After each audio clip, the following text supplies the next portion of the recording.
Olá, seja bem-vindo a este episódio 242 de E o Resto é História, com Rui Ramos e João Miguel Tavares. Nós estamos em falta para com os nossos queridos ouvintes, porque há já mais de um mês que não respondemos a perguntas suas, que ainda assim continuam a chegar a excelente ritmo ao meu do costume, história@observador.pt, e hoje vamos corrigir esse nosso pecado. O ouvinte Martim Fernandes Homem, conta-nos o seguinte, cito: no outro dia apanhei uma discussão interessante no Twitter, ou na rede X, sobre se Salazar era ou não era corrupto. Existe muito o mito de que, enquanto o Estado Novo estava repleto de corrupção, compadrios e favoritismos, Salazar em si não era corrupto. Tenho pouco conhecimento dessa época, admite Martim Fernandes Homem, mas tenho ideia de que o próprio Estado Novo alimentava muito este mito. E então o nosso ouvinte pergunta-nos por isso se esse tal mito terá um fundo de verdade, ainda que tendo a consciência, claro, de que tudo depende da definição do que é que entendemos por corrupção. Distribuir favores para obter ganhos públicos é uma coisa, outra é receber dinheiro em troca desses favores. E como isto está tudo ligado, o nosso ouvinte aproveita também para perguntar se a imagem do ditador que sempre levou uma vida humilde e sem grandes posses era real, ou se essa própria imagem de Salazar era um mito criado pelo Estado Novo. Rui, sim, muito diretamente, Salazar era corrupto? Não. Não no sentido que nós damos a corrupto, ou que a maior parte das pessoas dão a corrupto. Isto é, alguém que aproveita um cargo público para, violando procedimentos, torcendo a lei, favorecer alguém, outra pessoa, em troca de contrapartidas, dinheiro ou outro tipo de vantagens. E, nesse sentido, Salazar não foi corrupto. Não temos provas nem indícios de que alguma vez tenha incorrido nesse género de comportamentos.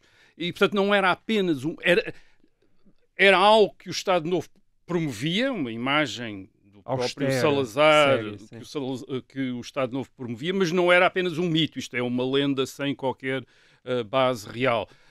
Entre 1928 e 1968, aliás, Salazar foi acusado de tudo e mais alguma coisa pela oposição. Durante 40 anos chamaram-lhe tudo, disseram tudo em relação a ele, menos de uma coisa: corrupção. Nunca ninguém o acusou de corrupção. Isto é, toda a gente sabia que aquilo não era apenas uma encenação por trás da qual estivesse outra realidade. Isto é, ele fazia mesmo uma vida frugal. Sim, com galinhas. Nunca se casou, sim, não tinha vida social, não saía, não viajava. E ao fim de 40 anos no poder não enriquecera. Em 1900, aliás, ele tem, portanto, um acidente, um AVC, em 1968, no fim de 1968, e depois recupera, e segundo o seu biógrafo, Franco Nogueira, que tinha sido também seu ministro dos Negócios Estrangeiros e o conheceu, e se deu com ele mesmo nesta altura da doença, uma das grandes preocupações dele era para onde é que eu vou agora? Quer dizer, eu não tenho casa. E, de facto, ele acaba por ficar, depois de 1968, em São Bento, na residência oficial do Presidente do Conselho de Ministros, porque não tem para onde ir, quer dizer, isto é, não há outro sítio para onde mandar. Quando já não era Presidente do Conselho de Ministros, mas fica na residência oficial. Pura e simplesmente toda a gente percebe, mas ele não tem para onde ir, quer dizer, ele tinha uma pequena casa na aldeia, em Santa Combadão, portanto ele vai ficar aqui. Nessa altura, Marcelo Caetano e Salazar partilhavam o mesmo... quer dizer, aquilo era a residência oficial lá, quer dizer, continua a ser residência de Salazar. Quer dizer, de Salazar. Portanto, e reparem, há 50 anos, portanto, desde 1974, que os papéis de Salazar, o seu arquivo pessoal, o seu espólio, estão acessíveis aos seus inimigos, em 1974, mais tarde aos historiadores, e se nesses papéis houvesse indícios de crime, de aproveitamento pessoal do cargo público, já teriam sido descobertos e já teriam sido publicados. E, portanto, não há. Aliás, o Franco Nogueira, o seu biógrafo oficial, repito, tentou, no último volume dos seus 6 volumes sobre biografia de Salazar, ele tentou calcular o que é que seria o património de Salazar quando morreu em 1970. Aparentemente ele teria uma conta na Caixa Geral de Depósitos, tinha cerca de 50 contos em dinheiro, vou falar ainda em contos, mas já vamos depois ver o que é que isso, a que é que isso pode equivaler em moeda de hoje. Portanto, ele tinha uma conta na Caixa Geral de Depósitos, cerca de 50 contos, e tinha uma pequena casa e um terreno em Santa Comba, que foram avaliados pelo banco também em 50 contos, mas que Franco Nogueira diz que provavelmente valiam mais. Podiam valer mais. Portanto, os bancos geralmente fazem avaliações para baixo. Portanto, o Franco Nogueira diz, bem, admito que valesse o dobro, 100 contos. Portanto, isto daria um património no fim da vida dele de 150 contos, portanto, 50 contos em dinheiro, 100 contos em terrenos e numa casa. Isto hoje, numa espécie de conversão direta dos escudos para euros, seria cerca de 750 euros. Sim. Depois, se incluirmos a inflação desde 1970 até agora, desde 1970, portanto 54 anos, vem a dar cerca de 50 mil euros. Pois, 50 mil euros. O que corresponde, portanto, àquilo que podiam ser as pequenas economias de um funcionário público ao fim de 50 anos de serviço, de vida, portanto, as economias que ele tinha. Certo. Portanto, não havia mais nada, quer dizer, não há mais nada, havia isto, quer dizer, isto não, portanto, não, ele não enriqueceu não enriqueceu pessoalmente com o poder. E, portanto, isto afastou, quer dizer, isto distingue-o de outros chefes de governo da história de Portugal, que foram repetidamente acusados pelos seus inimigos de se terem aproveitado do cargo para enriquecer pessoalmente. Foi o caso, já uma vez falámos aqui dele, foi o caso no século XVIII do Marquês de Pombal. Foi o caso no século XIX de Costa Cabral. Aliás, Pombal foi mesmo acusado formalmente pela justiça de corrupção e depois foi perdoado pela rainha Dona Maria I. Mas nestes casos não são apenas as acusações, enfim, quer a acusação judicial, quer as acusações dos seus inimigos políticos, das oposições aos seus governos. Nós sabemos que em relação ao Marquês de Pombal e em relação a Costa Cabral, havia sinais muito evidentes de que eles tinham enriquecido durante o tempo que tinham passado no governo. E, portanto, repito, Salazar nunca foi acusado disso e também não há quaisquer sinais de que tivesse enriquecido. E isto é interessante. É interessante perceber o que é que se estava aqui a passar, porque não é apenas uma questão de honestidade pessoal. É uma questão política. É também uma questão de a maneira como o sistema político funcionava. No século XVIII, no tempo da monarquia absoluta, em que o rei está rodeado de uma grande aristocracia, nós temos o Marquês de Pombal, que inicialmente não era nem Marquês nem de Pombal, era o Sebastião José de Carvalho e Melo, que é um nobre remediado, que é de facto o ministro mais importante do rei Dom José entre 1750 e 1777, mas que este nobre remediado tem de se fazer respeitado pela gente poderosa no reino de Portugal. E não lhe basta ser, digamos, o ministro, ou mesmo um primeiro, ou o ministro mais importante do rei. Isto é, ele tem de ter influência pessoal, tem de ter importância pessoal. E para isso, além de exercer o poder, ele precisa ter um grande património. Ele precisa de ter familiares que também fossem importantes, que também fossem ricos. Precisava ter, portanto, um grande... Este património material, mas também precisava ter relações, por exemplo, relações de parentesco com a grande aristocracia, de maneira que eles o olhassem como um igual e o respeitassem como um igual. O que estás a dizer é que sem riqueza não havia poder? Ele precisava disso para ser respeitado verdadeiramente. Isto é, não lhe bastava ser um ministro pobrezito do rei. Os grandes fidalgos da cor... Não, ninguém lhe dava importância. Quer dizer, tratavam-no como se fosse um criado. Um espertalhão, mas... Não, mas um criado, um tipo... Está bem, era um tipo... Havia muitos outros lá que também eram... Reparem, os reis de Portugal, no Antigo Regime, estão rodeados de gente que às vezes lhe escrevia coisas importantes, fazia coisas importantes, e que eram gente extraordinariamente inteligente, mas eram pessoas que não tinham importância social e a quem não era dada importância por causa disso, por mais brilhantes que eles fossem, por mais geniais que eles fossem, eles não tinham de facto importância. O José da Cunha Bruxado e coisas assim, que era um indivíduo extraordinariamente capaz, aliás, um dos tentáculos do governo em meados do século XVIII, não tem importância, quer dizer, não consta, quer dizer, é como se fosse, era menos do que um secretário de Estado, era um assessor, quer dizer, o Pombal, Sebastião José de Carvalho e Melo não quer ser um assessor, quer ser uma pessoa importante. E para isso precisou de enriquecer.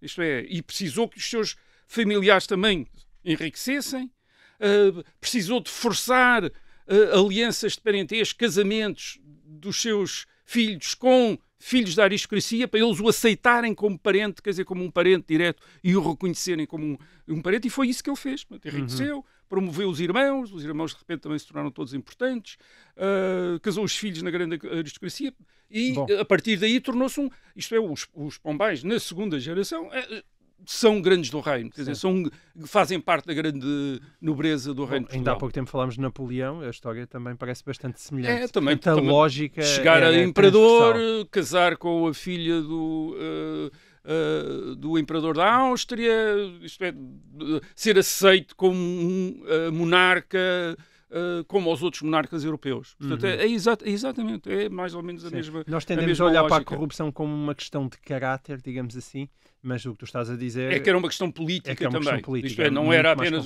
não era do género, o Marquês de Pombal era um indivíduo extremamente desonesto e que foi para lá... Não, ele precisava de ter este poder também. Ele deve ter sentido, enfim, independentemente das vantagens pessoais, que depois retirou disso, mas ele precisava de ter este poder para ser aceito por aqueles com quem ele tinha de lidar no Estado, que eram aqueles que estavam nos conselhos do rei, aquela grande aristocracia, para ele ser respeitado por eles. E aliás, há casos de confrontos dele com grandes aristocratas que o tratam mal, quer dizer, que o tratam como se ele fosse um Zé Ninguém, quer dizer, e ele tem de se impor. Portanto, isto no século XVIII. O que tu estás a dizer é que no século XIX continuava a mesma coisa. O Costa Cabral, que foi o ministro mais importante de Dona Maria II entre 1842 e 1846, e depois foi chefe de governo entre 1849 e 1851, portanto ele já tinha funções que davam um grande destaque, mas ele deve ter sentido que precisava também ele de enriquecer para ser levado a sério.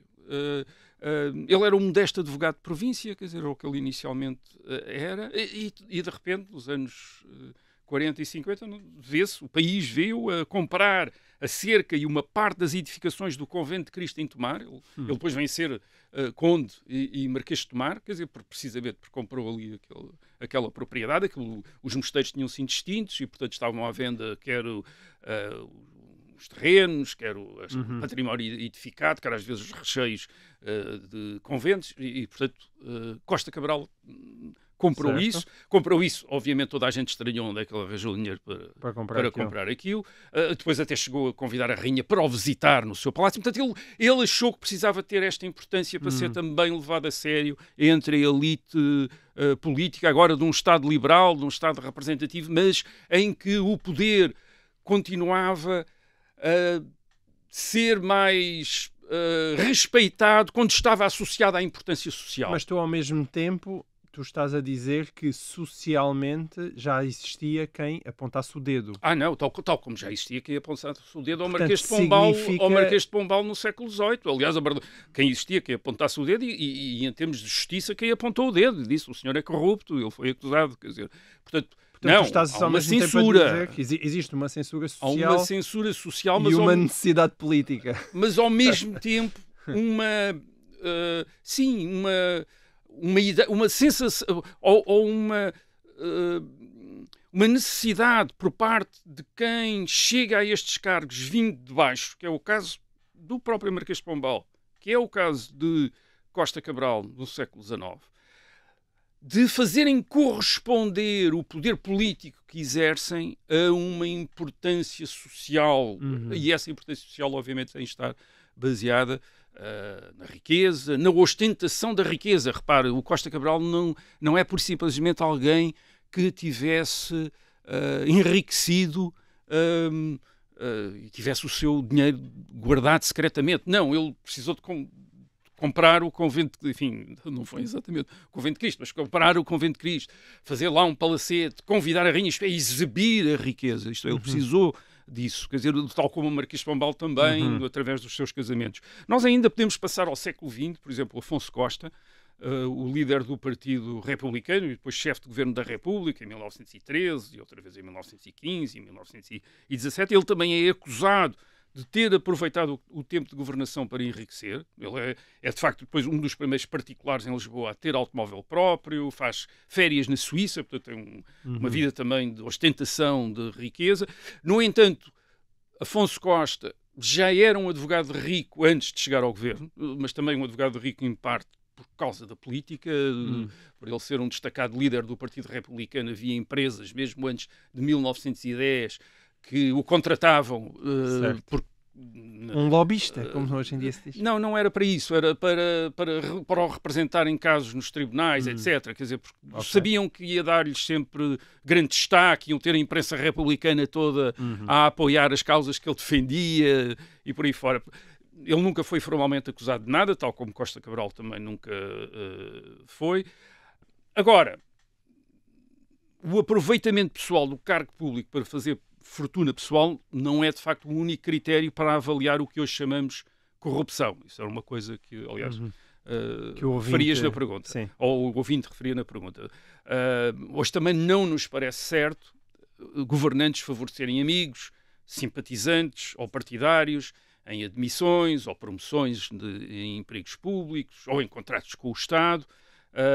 Aliás, é por isso que há leis que obrigam a concursos e a determinados procedimentos abertos ao escrutínio de todos. Ora bem, no passado não só não existia a mesma transparência, como a discriminação dos inimigos e o favorecimento dos amigos eram quase aceitos como naturais, embora ninguém se gabasse delas. As pessoas também não gostavam de se gabar, quer dizer, nós estamos aqui numa área cinzenta de coisas que não eram, talvez, alvo do mesmo escrutínio, da mesma censura social e política de que são alvo, e judicial, de que são alvo hoje, mas também já não eram coisas para, digamos, quem as praticasse se orgulhar disso e as publicitar. Quer dizer, portanto, era uma zona obscura, mas correspondia mais uma vez a uma necessidade política. Este favorecimento de amigos e discriminação, exclusão de inimigos, era um meio de um chefe político arranjar força. Portanto, em Portugal, século XVIII, século XIX, século XX, nos últimos séculos, a melhor maneira de um chefe político reunir, em regimes muito diferentes, de um chefe político reunir à sua volta muitos aderentes às suas políticas e formar aquilo que nós hoje podemos designar como um partido, isto é, uma série de seguidores mais ou menos organizados que andavam atrás dele, a melhor maneira era ir para o governo. Isso era a melhor maneira, era a partir da oposição, nunca se arranjava muita gente, era ir para o governo, e a partir do governo usar os recursos do Estado para empregar e para dar oportunidades aos amigos, ou às vezes através do sistema, deste sistema, tentar converter aqueles também que ainda não eram bem amigos, mas torná-los amigos, que era favorecê-los e eles, eles aproximarem-se e passarem a admirar aquele homem que tinha tantos talentos, mas que eles ainda não tinham percebido os talentos até eles arranjarem um emprego ou um contrato. Não? Muito bem. Esse sistema parece que tem algumas ressonâncias com aquilo que a gente conhece à nossa volta, mas isto está um bocado fatalista, porque o que o Rui Ramos nos está a dizer é que, basicamente, pois, era uma maneira imprescindível de chegar ao poder e de o manter. É isso, Rui. E, sobretudo, de manter o poder. Isto não é muito animador. Não é, mas nós aqui... Mas, não estás aqui para animar ninguém, não é? Não, eu espero daqui a bocado... aqui para animar ninguém. Eu espero daqui a bocado dizer qualquer coisa. Ok, isto é um programa com um final feliz. Exatamente. Animar, deixar os ouvintes mais animados. Bem, mas a política no século XVIII era uma questão de criaturas, era assim que se chamava. Portanto, chamava-se mesmo criaturas? Eram as pessoas que deviam tudo a um grande personagem, portanto eram criaturas dele, tinham sido criados por ele, e que em troca o serviam na luta política. Portanto, era fulano tal é criatura do Marquês de Pombal, fulano tal é criatura deste, do Dom Rodrigo de Sousa Coutinho, por aí fora. No século XIX, nos tempos do Estado Liberal, que eram já tempos de igualdade, portanto não se ia falar de criaturas, mas falava-se de amigos. Eram os amigos, aqueles a que o chefe político ia dando empregos, promovendo nas carreiras, fazendo todo o tipo de favores à custa do Estado, e que em troca, estes amigos também reciprocavam com, por exemplo, arranjando votos nas eleições para o chefe político de quem eram amigos. No século XX, nos tempos da República, nos tempos do Estado Novo, eram tempos já de ideologias, já era uma questão de partidarismo e, portanto, de partidários. Quer dizer, já não se fala bem tanto de amigos, mas partidários. Gente que era do partido de alguém que lhe estava a fazer o mas tinha uma conotação negativa também? Criaturas parece uma conotação claramente negativa. Não, aquilo não tinha, não tinha uma... Não, até, aliás, as pessoas diziam criado Vossa Excelência, etc. Portanto, a ideia era de alguém que era protegido por alguém. Depois vai adquirir uma conotação negativa, quer dizer, a fulano tal é uma criatura inventado por alguém, quer dizer, mas o sentido original era esse, quer dizer, era alguém que tinha sido inventado, mas depois as pessoas... Bem, aliás, mesmo no século XIX ainda temos cartas a políticos em que eles dizem, em que há gente a dizer eu que fui criado por si, quer dizer, e isso às vezes até criava depois uma responsabilidade, quer dizer, portanto, alguém que me tinha protegido depois ficava com a obrigação de me continuar a proteger porque eu era uma criatura dele, quer dizer, eu era uma pessoa que dependia dele, quer dizer, e portanto tinham de me continuar a proteger, e isso era às vezes invocado quando se pedia um favor a alguém, dizer, eu que sou uma criatura sua, quer dizer, dê-me, quer dizer, isto, mais aquilo e mais aquilo. Mas basicamente, fazer política, isso é que é o mais importante. Fazer política nos séculos XVIII, século XIX ou no século XX, para um chefe político, era reunir criaturas, reunir amigos, reunir partidários e depois favorecê-los, fazer-lhes sentir que tinham vantagem em que ele estivesse no poder e, portanto, que tinham interesse em apoiá-lo, a ele manter-se no poder. Quer dizer, havia um interesse, quer dizer, porque é que eu me interessa que fulano tal esteja no poder? Bem, é um amigo, sou amigo dele, sou uma criatura dele, sou um partidário dele, isto é, quer dizer que tenho razões para o apoiar. E, portanto, não passava pela cabeça, por outro lado, de um governante dar as mesmas oportunidades aos seus adversários ou aos seus inimigos. Isso iria apenas encorajar alguém que estivesse na oposição, uma vez que não havia desvantagens em estar na oposição, era uma posição confortável, se eles também tivessem a ser favorecido pelo chefe do governo, e obviamente desanimar também os partidários do chefe do governo, se ele por acaso fosse justo para com a oposição, porque então nesse caso não havia vantagens nenhumas também em apoiá-lo. No século XIX, que é um século da instauração em Portugal de um sistema representativo, com eleições para um parlamento, do qual dependem os governos, portanto as eleições tornam-se relativamente importantes, e os chefes do governo passam a depender destes amigos que têm nas cidades, vilas e aldeias de província, com quem se correspondem por carta, a quem eles tinham feito favores e que, em troca, estes amigos convencem depois os seus parentes ou dependentes, por exemplo, caseiros de um proprietário ou vizinhos, durante as eleições a votar pelo chefe político que os tinha protegido. E estes amigos que o chefe político tinha na província chamavam-se os influentes. Às vezes nós também lhes chamamos os caciques por importação de uma expressão espanhola, quer dizer, mas eles de facto na altura em Portugal eram chamados os influentes. E a influência, e como é que esta gente era influente? A influência desta gente dependia de se saber, na aldeia, na vila onde eles viviam, que eles podiam escrever ao chefe do governo a pedir um favor. Por exemplo, isentar um rapaz lá da aldeia do serviço militar, ou pedir que o Estado fizesse uma estrada para chegar à aldeia, ou fizesse um fontanário para a água, para as pessoas irem buscar água, ou arranjar um emprego no Estado para um rapaz que tivesse mais algum estudo lá, ou arranjar uma colocação para uma rapariga como criada de servir em Lisboa. Quer dizer, portanto, estes influentes eram alguém que tinha contactos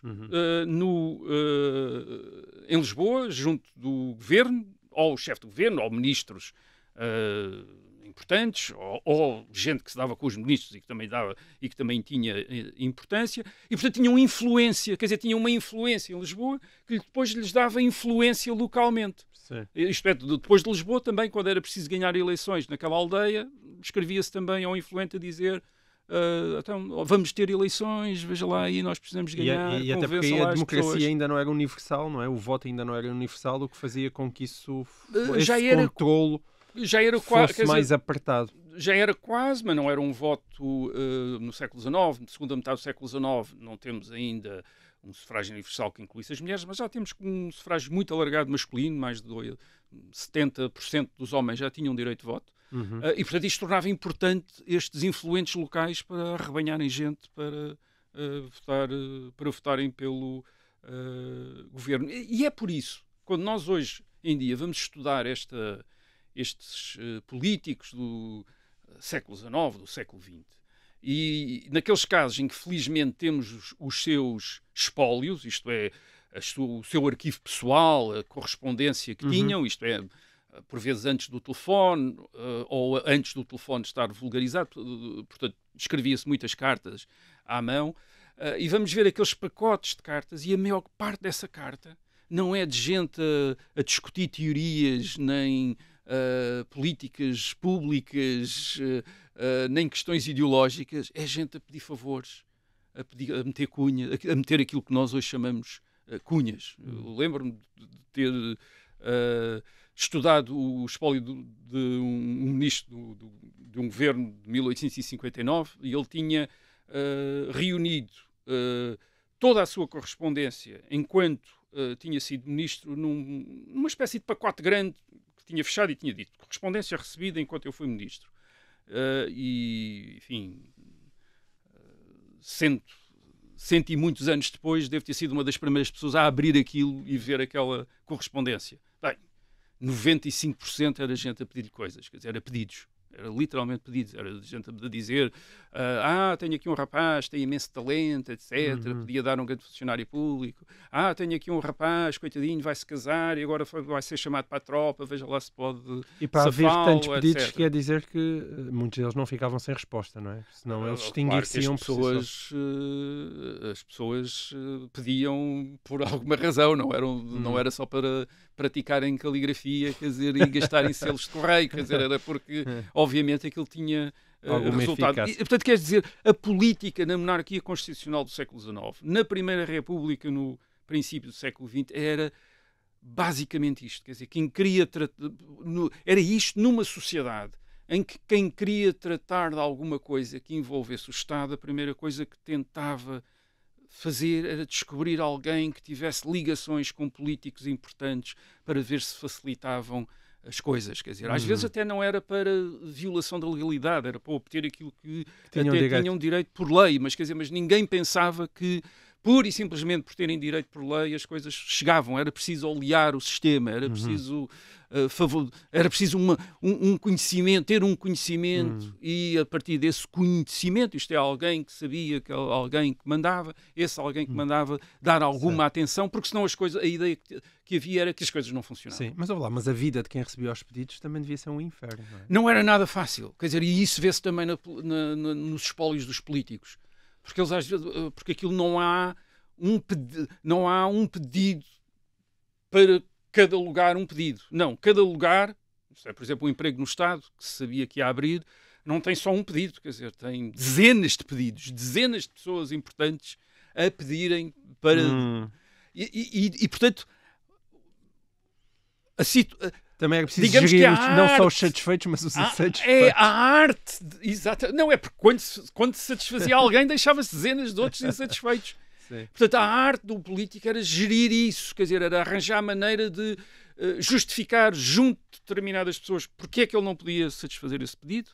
Por exemplo, no fim do século XIX, princípio do século XX, era muito frequente os políticos no governo invocarem o rei. O rei não dá, nós até queríamos, mas o rei quer mais aquilo. E às vezes o rei não sabia nada, não tinha nada a ver com aquilo, mas era usado constantemente para, como desculpa. Eu queria obviamente, muito, mas a minha mulher não deixa. Outras vezes arranjava-se outras coisas, prometia-se, bem, agora este não pode ser, mas não me esquecerei de si para uma próxima ocasião. Portanto, isto era a arte de um político. Era uma arte complicada, não era nada fácil de resolver. E nós, claro, até agora estive a falar como se fosse empregos do Estado ou favores da administração pública, mas há também outras coisas. Portanto, havia casos de polícia, gente que tinha problemas com a polícia e pedia favores para ver se a polícia os deixava em paz. Processos judiciais também.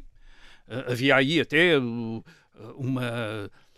digamos, rumores, uma impressão muito grande, uma corrupção de juízes, quer dizer, que era preciso dar presentes aos juízes, corromper juízes, isso era uma coisa no século XIX muito, enfim, já no século XVIII, no século XIX, era uma grande queixa contra a justiça, era a corrupção de juízes, ou então também nos grandes contratos do Estado com particulares, por exemplo, concessões de obras públicas, concessões de monopólios, como por exemplo o contrato do tabaco, já aqui uma vez falamos disso, no século XIX, e aí também as amizades funcionavam, e tanto era assim que na década de 1880 toda a gente em Lisboa sabia que os dois principais partidos então existentes, que eram os partidos que geralmente estavam no governo, um era o Partido Regenerador, o outro era o Partido Progressista, cada um destes partidos, portanto eles revezavam-se no governo, umas vezes era um, outras vezes era outro, cada um destes partidos tinha o seu banqueiro.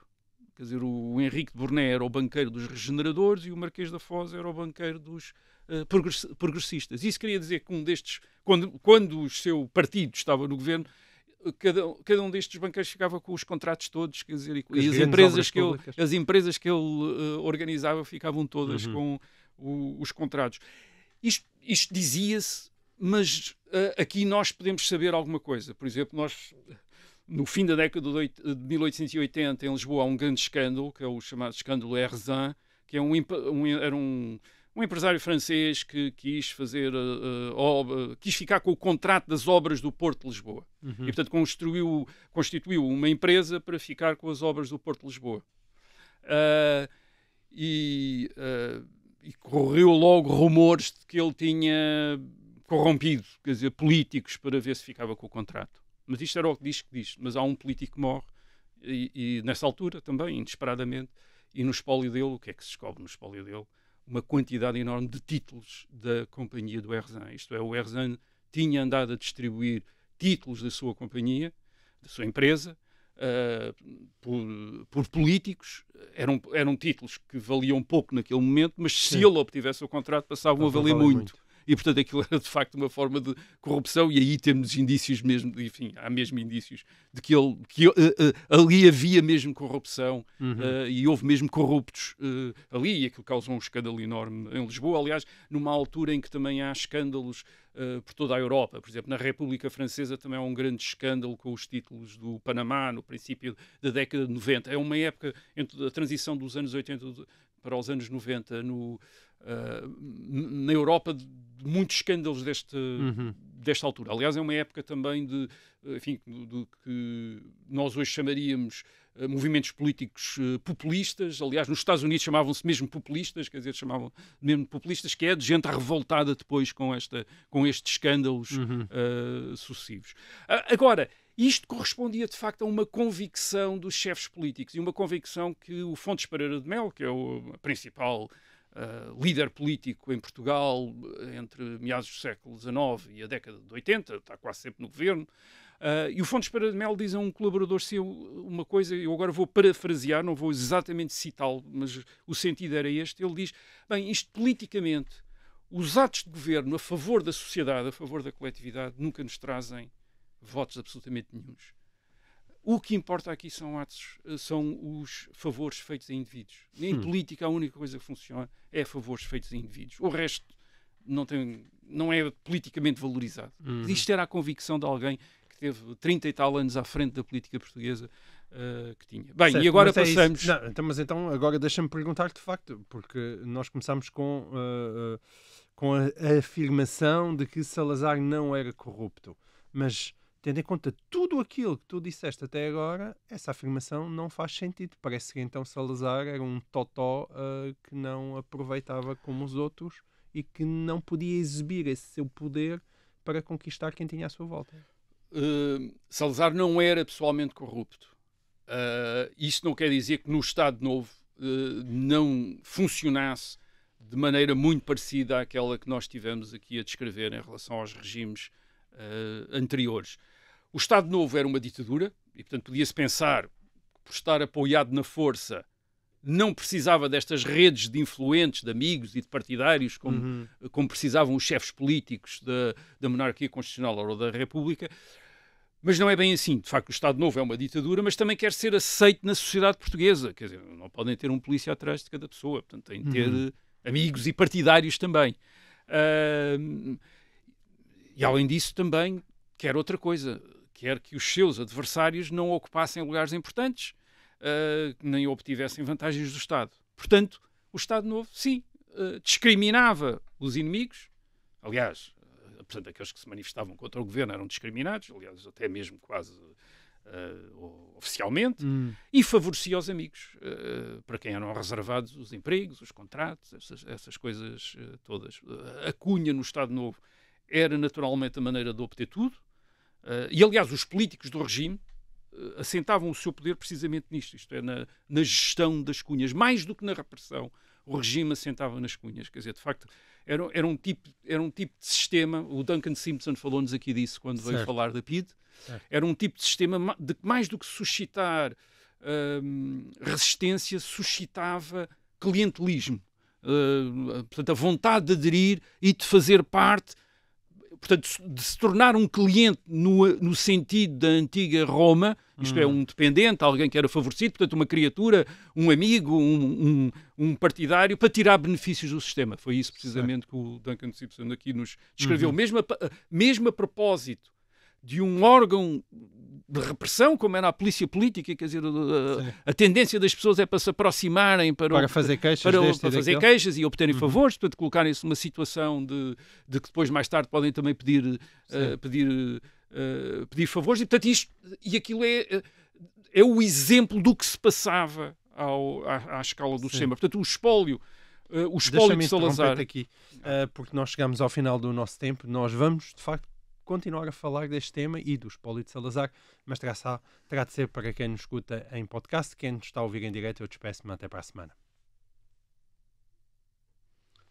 Dizias tu, Rui, o espólio de Salazar. O espólio de Salazar, isto é o seu arquivo pessoal, os papéis que ele reuniu da governação, ao fim de 40 anos de governo, também é composto em uma parte apreciável, aliás, como dos ministros do século XIX e do princípio do século XX, de cartas a pedir favores. E a pedir favor toda a espécie de gente, família, parentes do Salazar, padres, por aí fora, quer dizer, ia pedir toda a espécie de favores. Aliás, houve um trabalho jornalístico recente sobre isso, do Marco Alves, que é um jornalista da revista Sábado, que publicou em livro esse trabalho, chama-se Salazar Confidencial, foi publicado em 2023, e havia também já outro que também, digamos, tinha a ver com isto, do Pedro Jorge Castro, o jornalista do Observador.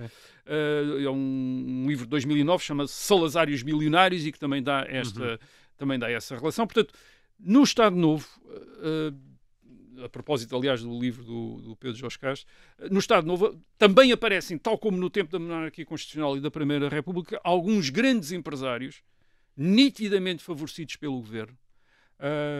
E no caso do Estado Novo as coisas talvez tivessem tornado piores. Porquê? Por causa da lei do condicionamento industrial e das estruturas das organizações corporativas, portanto, que tinham constrangido a atividade empresarial. Portanto, fecharam os mercados. Estrutural, não é? Sim, não era ilegal. Não, porque para abrir uma fábrica era preciso não apenas obter uma licença, mas havia um número limitado de fábricas que podiam ser abertas. Portanto, isto não era um mercado livre, não havia um mercado livre sobre o Estado Novo, e portanto este sistema constrói uma camada nova de burocracia que propicia ainda mais o favorecimento. Aliás, no fim da Segunda Guerra Mundial, portanto, em 1945, há um grande escândalo que atinge mesmo publicamente o regime. Isto é, o escândalo é tão grande que nem a ditadura já não consegue esconder e tem de enfrentar, que é um escândalo precisamente de abusos das organizações corporativas. E, portanto, há um inquérito a uma parte das corporações destas organizações para saber o que é que eles andavam a fazer. Porquê? Porque essas organizações corporativas organizavam um bocado a produção e, portanto, iam favorecendo a adega de fulano tal contra a adega do outro, a quinta deste contra a quinta daquele, a fábrica deste contra a fábrica daquele. E, portanto, a discriminação que tinha-se começado a tornar tão óbvia que houve mesmo um inquérito. Isto é, a própria ditadura teve de aceitar que havia ali o problema. Isto queria dizer, portanto, que no Estado Novo o poder de um governante ia além do próprio Estado e que dizia, ou antes, e além daquilo que dizia diretamente respeito ao Estado, e chegava também às empresas privadas. onde também podia recomendar um protegido para um emprego. Portanto, o ministro não era apenas dar empregos no Estado, era também dar empregos no setor privado. Quer dizer, no setor privado, porque ele tinha influência sobre esse setor privado. E setor privado onde os inimigos do regime, a gente que estava na oposição, também tinha dificuldades em ser empregada, até porque era necessário a grandes empresas ter informações políticas sobre as pessoas e, portanto, eram dadas logo informações políticas negativas, e empresas que tinham relações com o Estado não queriam gente que depois lhes andasse a arranjar problemas com as autoridades. Portanto, isto é um sistema que a oposição denunciou sempre. Portanto, em conversas de café ou em panfletos clandestinos. Portanto, há muitos panfletos a denunciar a corrupção dos organismos corporativos ou determinados ministros, a denunciar o sistema de favorecimento. Portanto, há muitas figuras, há muitos ministros e figuras públicas da ditadura que são acusadas nesta literatura clandestina de corrupção, mas nunca o próprio Salazar. O próprio Salazar nunca é acusado, mas, claro, Salazar está no centro deste sistema. Isto é, estas coisas acontecem porque, obviamente, fazem parte do exercício do poder e, portanto, ele também favorece, ele também recomenda, ele também é contactado para recomendar e para favorecer. Repito, isto não era exatamente novidade, como dissemos, quer dizer, no século XVIII, século XIX, princípio do século XX, sob outros regimes, as coisas funcionavam aqui. O que é que aqui era talvez pior?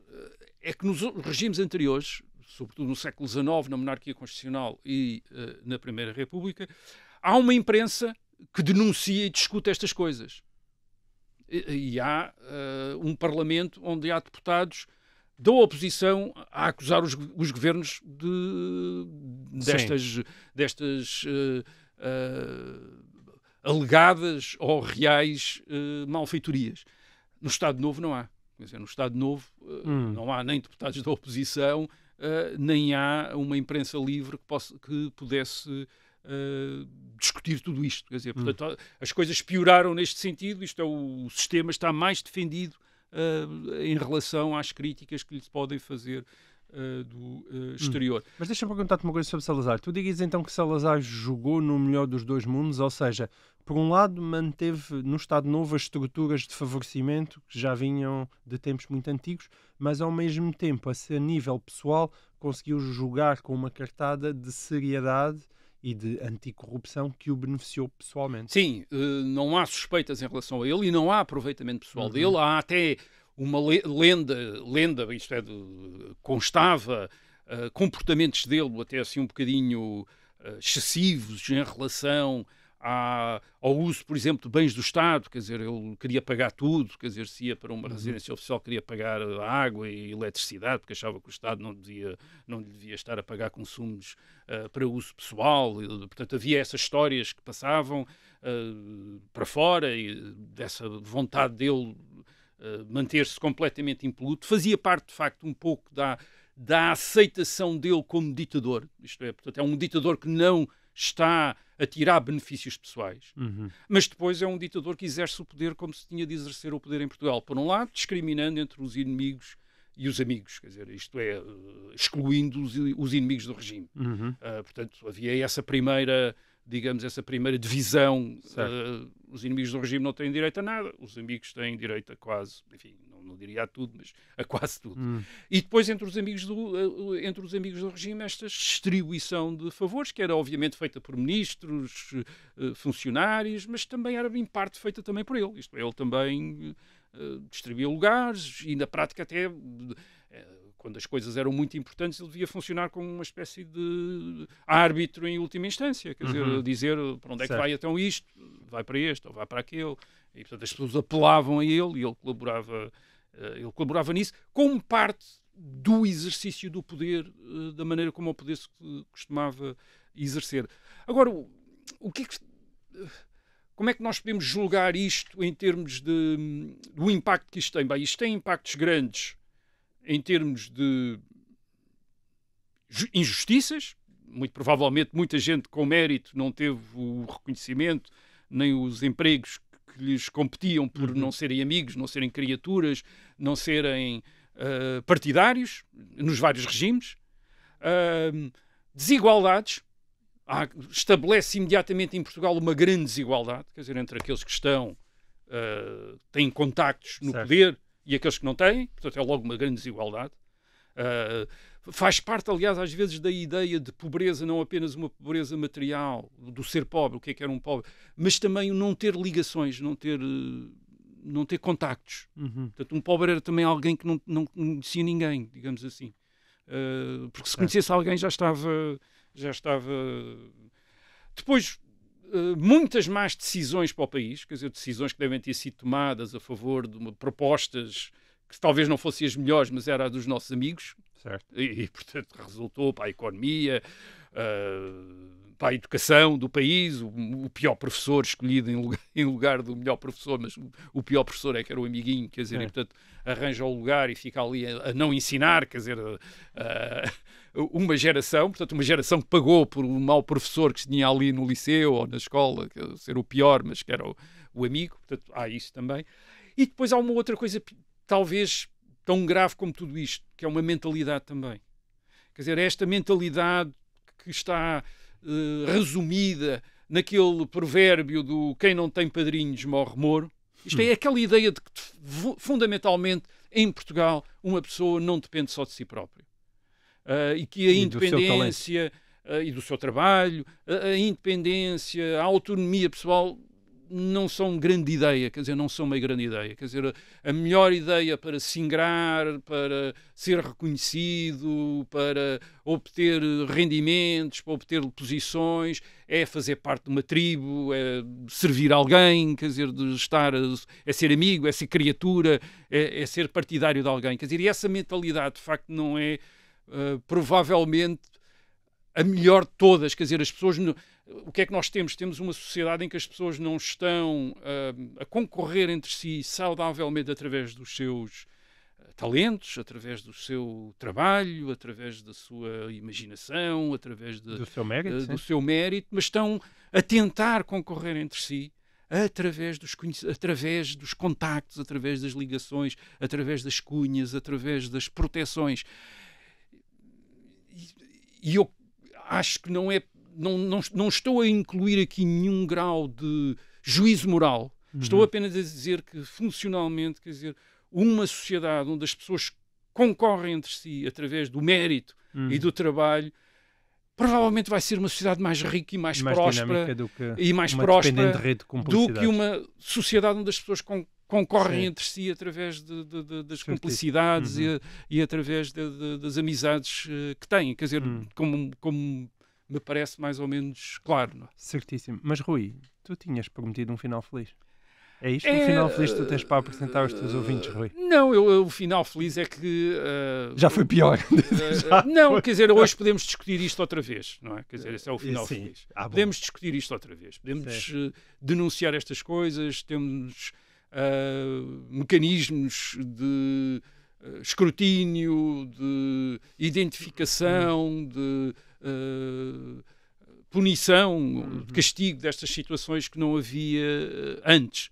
E isso não devemos subvalorizar. Quer dizer, acho que só quando essas coisas desaparecem é que se percebe a importância que tinham, a importância que têm. E nós temos isso. E, portanto, é também algo muito importante e que nos distingue de situações do passado. Muito bem, muito bem.